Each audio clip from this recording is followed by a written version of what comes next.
displayed a lot of heart, and dare I say even more, go. We faced many difficulties during our high school years.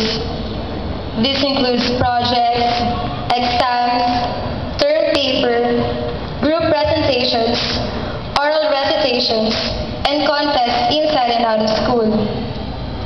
We pursued to achieve our personal best, and by doing so, we drew closer to excellence.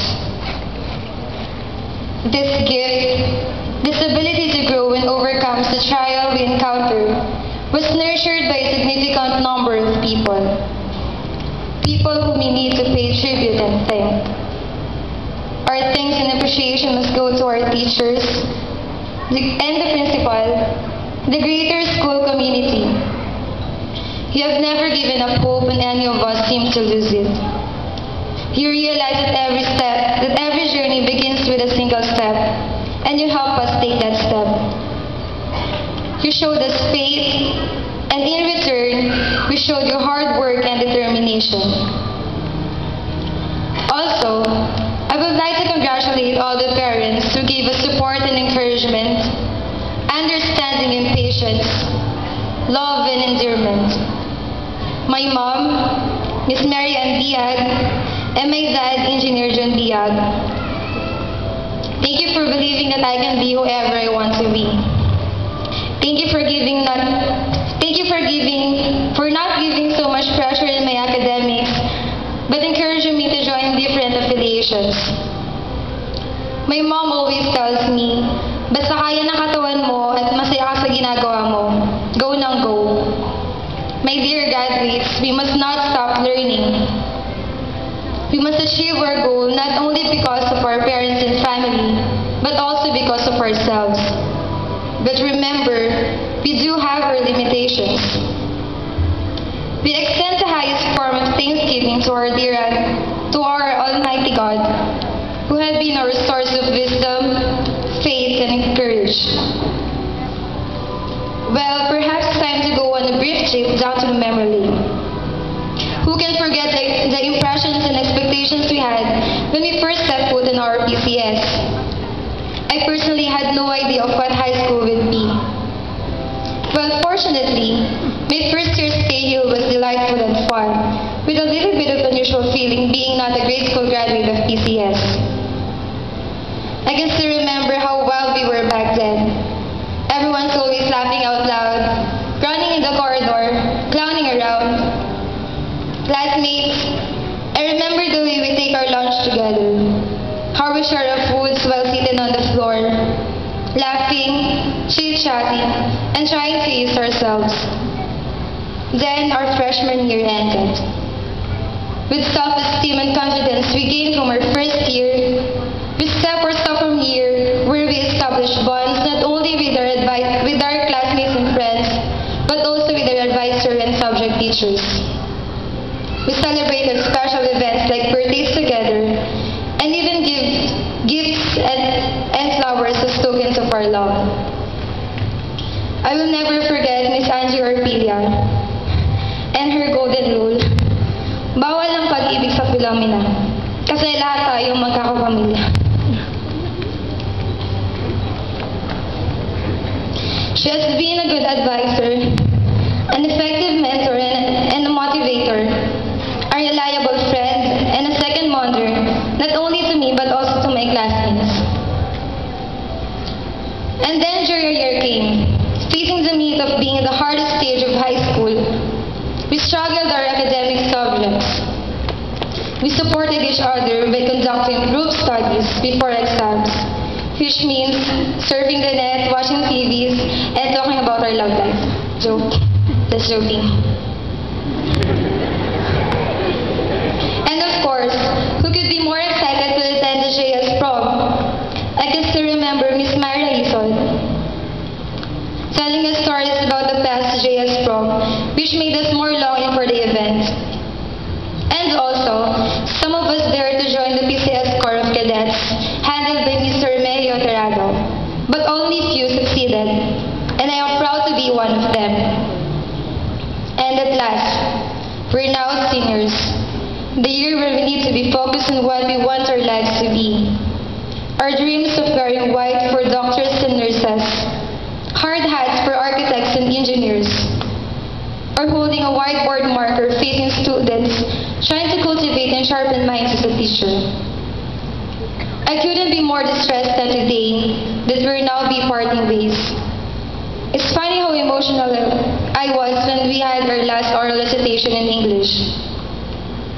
We were tasked to make our own valedictory or salutatory address and deliver it in front of the class.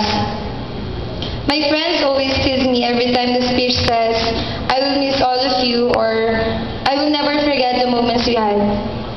Because once I hear these words, the picture of us together, having fun during classes and trips, cheering for a section or even the other sections during intrams, enjoying the performances during concerts and programs, and laughing in everyone's little corner jokes come to my mind, then I'll start crying. Who could blame me for having the best 4 years of my life in this institution?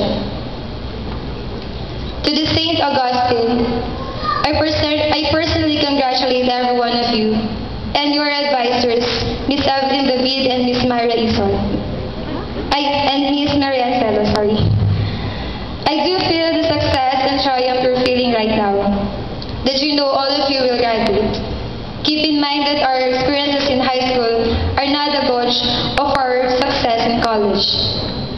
To the Saint Thomas, a new chapter of our lives will now begin. In your section, I saw humor, bond, versatility, and humility, which was also displayed by your advisor, Ms. Lakap.